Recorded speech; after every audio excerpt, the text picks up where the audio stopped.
Los saludamos, amigas y amigos de Canal UCR, en este año 19 de Economía y Sociedad, y volvemos a tener a don Franco Naranjo en este programa. Ha estado en distintas calidades, creo que estuvo un par de veces como presidente de ABC, estuvo alguna vez como banquero, que le daba la bienvenida a su padre, que se hizo banquero por un periodo relativamente corto, y en ese momento era muy divertido porque el hijo era el que sabía de banca y el papá sabía de un montón de otras cosas. A mí me consta porque fue profesor mío, pero de banca no exactamente. Ahora don Franco Naranjo, que tiene una serie de tareas con el Grupo Monge, de las cuales vamos a hablar una vez que el canal nos invite a hacerlo. Van a ver ustedes que es un programa hasta sorprendente, porque a uno no se le ocurriría que el Grupo Monge está en todas las cosas que don Franco nos va a contar. Regresamos.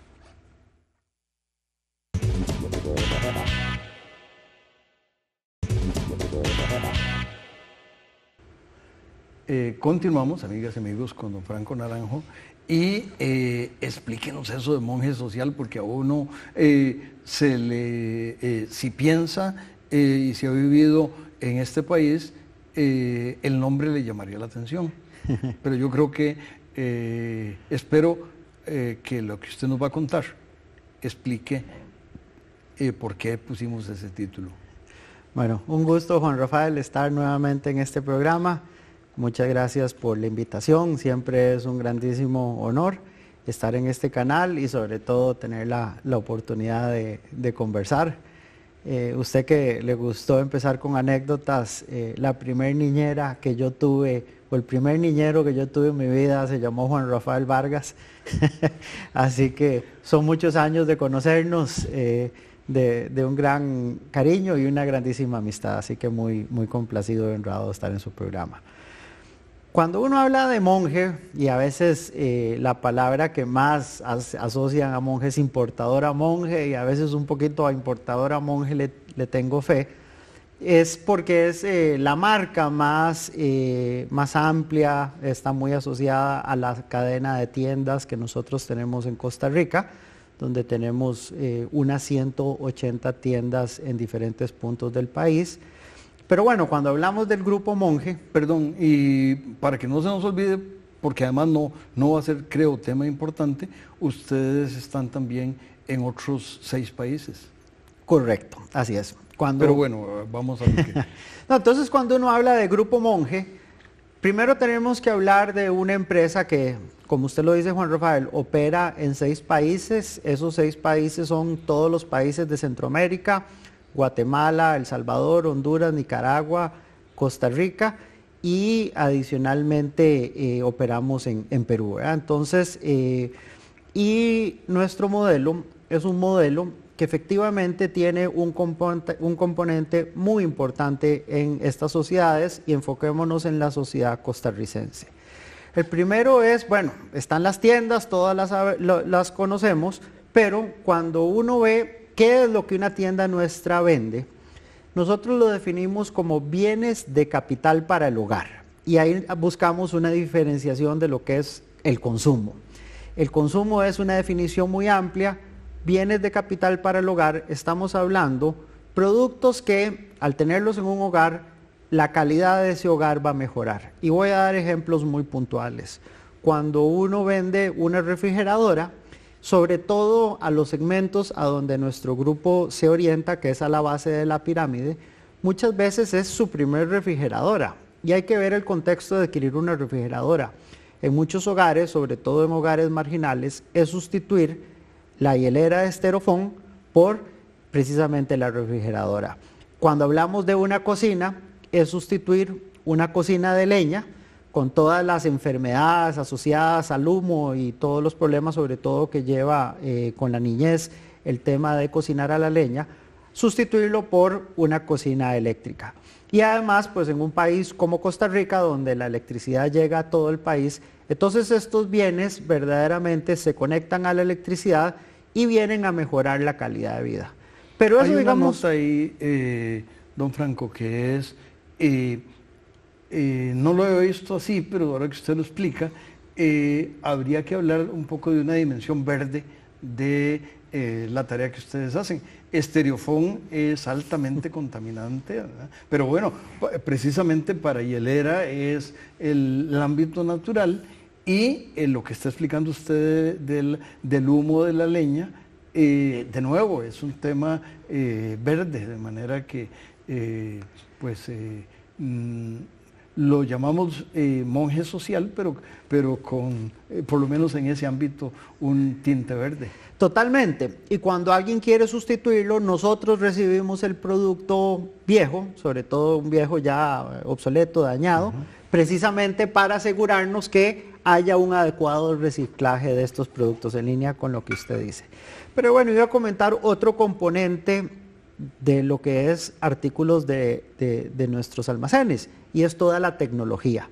Hoy en día, los productos que más se venden en nuestras tiendas son teléfonos inteligentes, lo que en inglés se llaman los smartphones, diferentes marcas, todo lo que es computadoras, tablets, inclusive podemos hablar desde las televisores inteligentes, lo que en inglés se llama el Smart TV, que otra vez son personas que típicamente no tienen el poder adquisitivo para poder comprar un producto. Entonces van a una tienda nuestra, y ahora vamos a hablar un poco de la parte crediticia, pero otra vez estamos hablando que en nuestras tiendas lo que buscamos es darle acceso a la tecnología.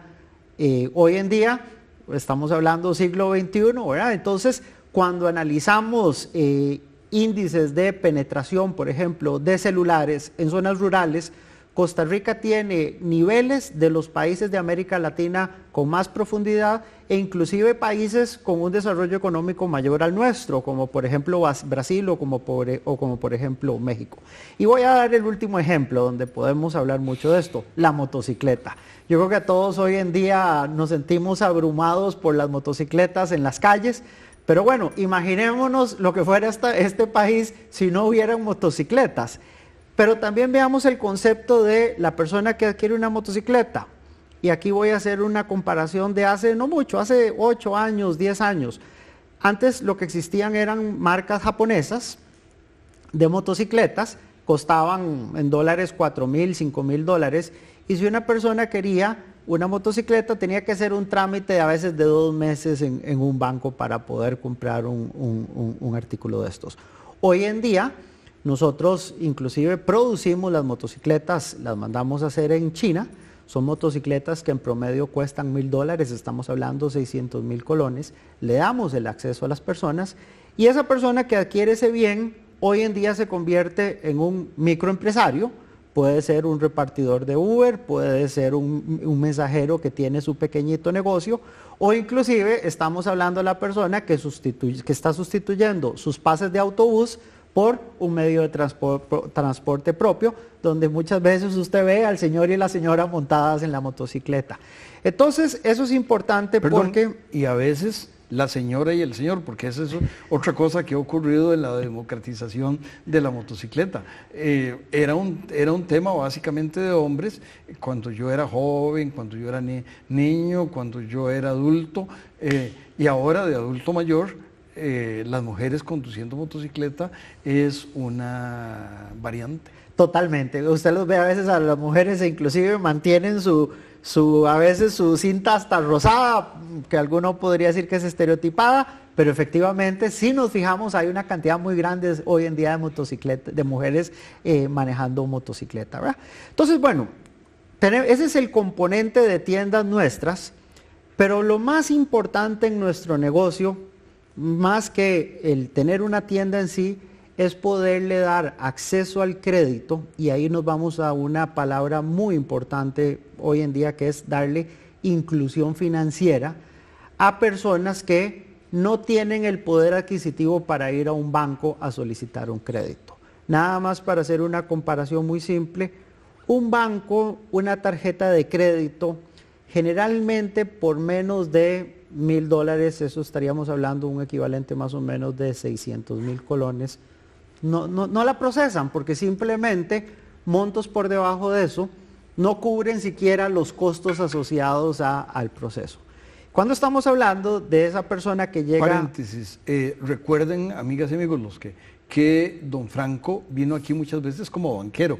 Ahora no está hablando como banquero en otro ámbito, pero sabe de lo que está hablando.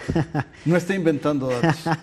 No, bueno, trabajé 20 años en banca, y cuando uno asocia la banca tradicional con la operación que hace, por ejemplo, hoy el Grupo Monge, creo que lo único que tenemos en común es que damos crédito, pero aparte de eso, todo es diferente. La forma de operar es totalmente diferente, aunque hoy en día somos un grupo regulado por la SUGEF, se llama el Grupo Financiero GMG, captamos depósitos del público y somos un intermediario más del sistema costarricense. Hay una dimensión importante que posiblemente en la segunda parte del programa podría expandirse, pero no quiero que se nos quede, que es la fundación. Sí, vamos a ver, cuando hablamos de Grupo Monge, tenemos un modelo de negocio, que es un modelo de negocio de inclusión financiera, que es un modelo de darle acceso al crédito a la base de la pirámide, personas típicamente del sector informal, y bueno, y con eso generar un rol bien importante en la sociedad.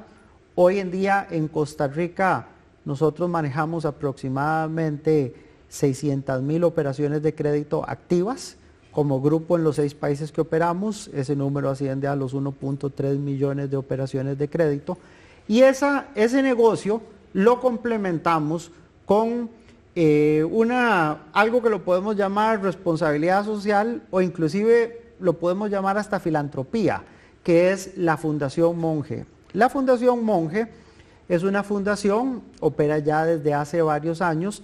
A veces la gente la identifica más porque somos muy activos en la época navideña, con todo un programa de sueños de Navidad, pero realmente el rol nuestro de la fundación es darle acceso ya no a crédito, sino a becas a estudiantes, sobre todo adolescentes, que están en extrema pobreza, pero que tienen un grandísimo potencial intelectual para poder salir adelante en la sociedad. Generalmente cuando una persona está condenada a la pobreza, va a estar condenada a una serie de temas alrededor de la delincuencia, alrededor de la prostitución, una serie de temas que para la sociedad son bien complejos. Y entonces la filosofía nuestra, desde el punto de vista ya no del Grupo Monge, sino de Fundación Monge, es darle esa beca, primero identificar a esos estudiantes que tienen una vocación, que no tienen ninguna capacidad a veces de salir adelante, y entonces le damos 2 tipos de beca. Una beca que es pagarle su alimentación durante su adolescencia, y un segundo componente que es pagarle todo lo relacionado a sus estudios. ¿Para qué? Para que esa persona logre graduarse del colegio. En muchos casos estamos hablando colegios técnicos, y una vez que esa persona logra graduarse, nuestra hipótesis es que esa persona sale de la pobreza, va a sacar a sus hijos de la pobreza, e inclusive en algunos casos va a sacar a sus padres de la pobreza. Entonces se rompe con ese círculo vicioso tan triste que es la pobreza. Don Franco, continuemos con ese tema una vez que el canal nos invite a hacerlo.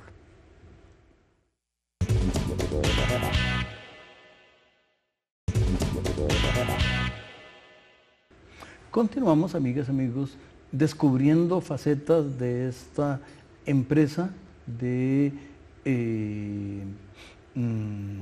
asociada con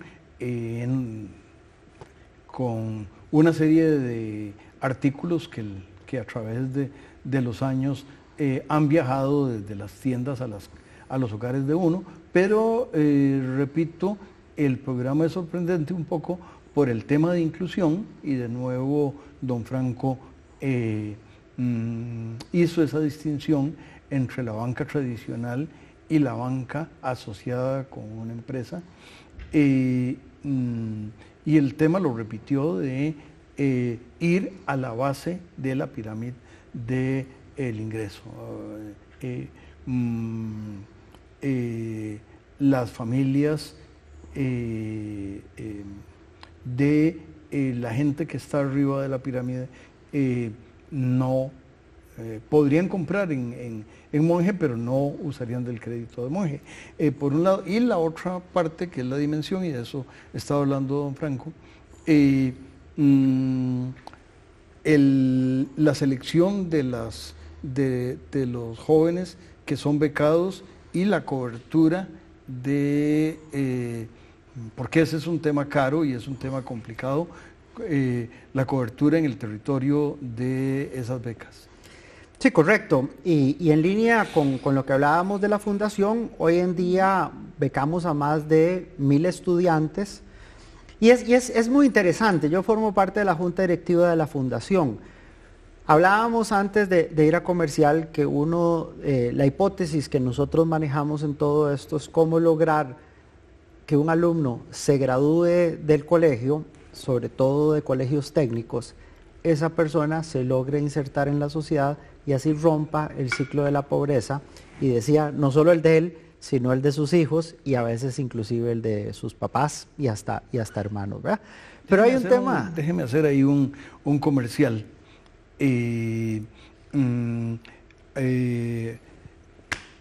Alguna vez entrevistamos al gerente de uno de los 2 bancos más importantes del país y nos contó que él fue a la secundaria en lo que se llamaba antes un colegio vocacional y ahora un colegio técnico. Entonces, ojo,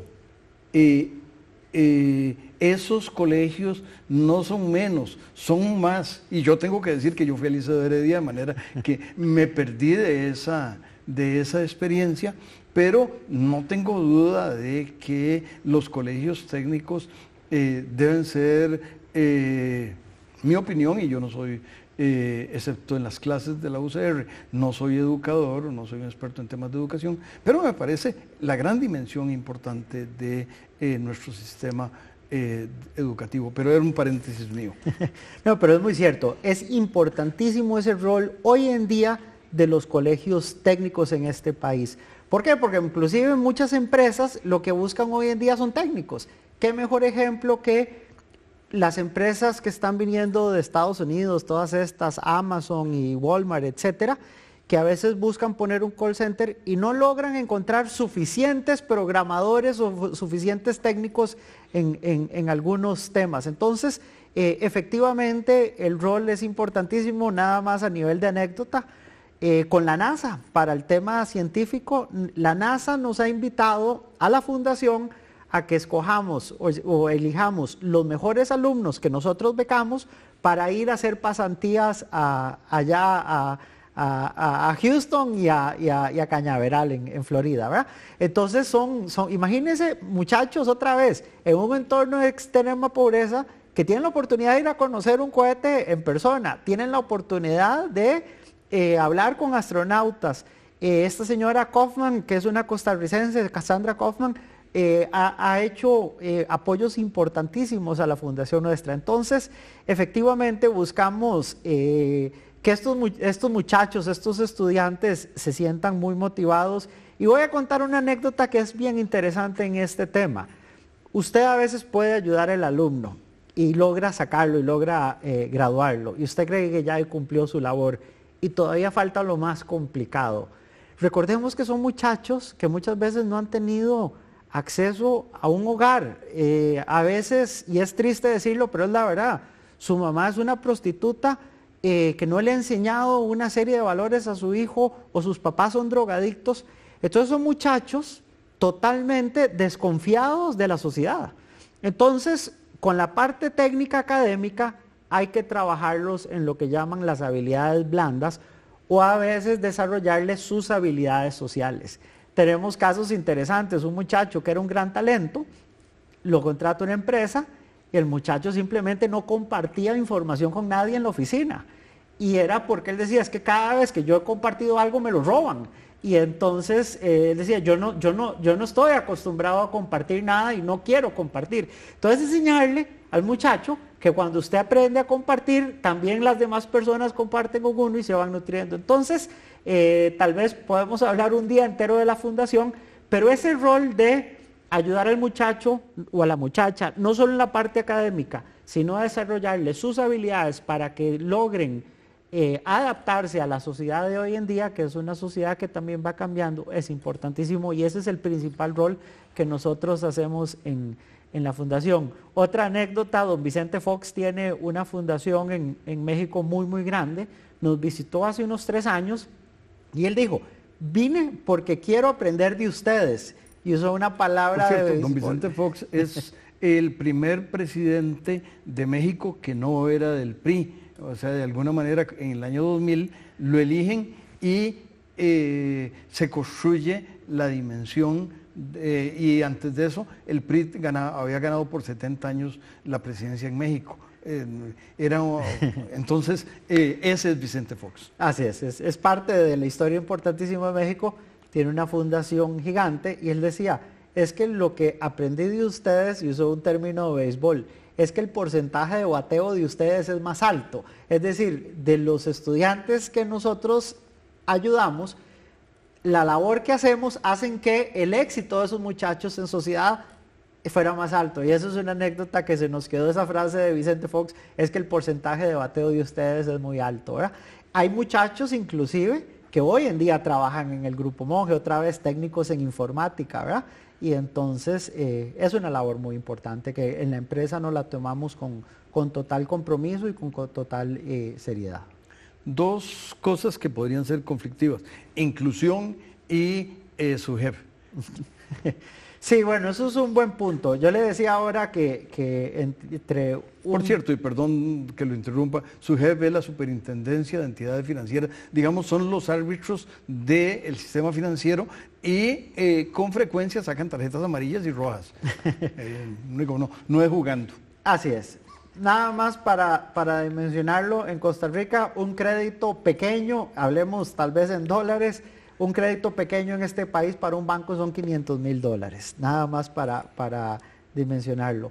Un crédito para Grupo Monje es un crédito de $200, o sea, estamos hablando de 120,000 colones. Entonces, efectivamente, la normativa de este país no está hecha para los microcréditos, ni está hecha para la inclusión financiera. Si usted me pregunta qué entidades financieras reguladas de este país trabajan verdaderamente en la base de la pirámide y trabajan en un proyecto de tener personas no bancarizadas, eso quiere decir personas que nunca han tenido acceso al crédito formal, al crédito bancario financiero, y que usted les da un crédito y esa persona logra empezar a construir un récord crediticio, que eso, bueno, son términos un poco técnicos, pero es empezar a reportar esa información en el SIC, que es la central de información crediticia en Costa Rica. Bueno, los bancos que han hecho eso históricamente han sido, me atrevería a decir ninguno, o muy bajo, ¿verdad? Y podemos hablar financiera, las cooperativas, el rol de la cooperativa es muy diferente. Entonces, efectivamente, cuando nosotros nos vamos hace unos años a hacer la gestión de regularnos en la SUGEF, le decimos a la SUGEF, mire, el tema es que nosotros ya de entrada no vamos a cumplir una serie de indicadores. Por ejemplo, en un banco, la SUGEF tiene un indicador de morosidad que es del 3%, que en algún lado alguien se lo inventó. Bueno, un 3% de mora es alto o bajo, depende del sector al que le estoy dando crédito, depende de mi riesgo, depende del precio o la tasa de interés que cobro. Entonces, sí, sin la menor duda, me atrevería a decir que hemos recibido un grandísimo apoyo de la SUGEF.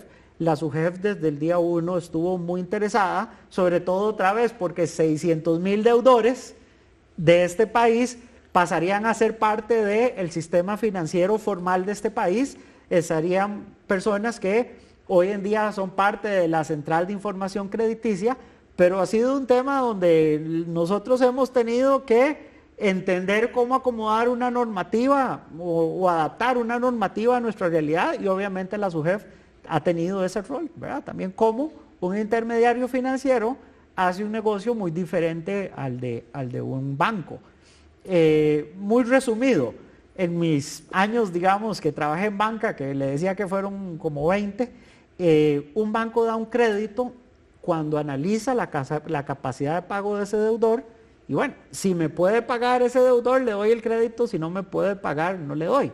Y así es como funciona un banco, en una forma muy, muy elemental de cómo analiza un crédito.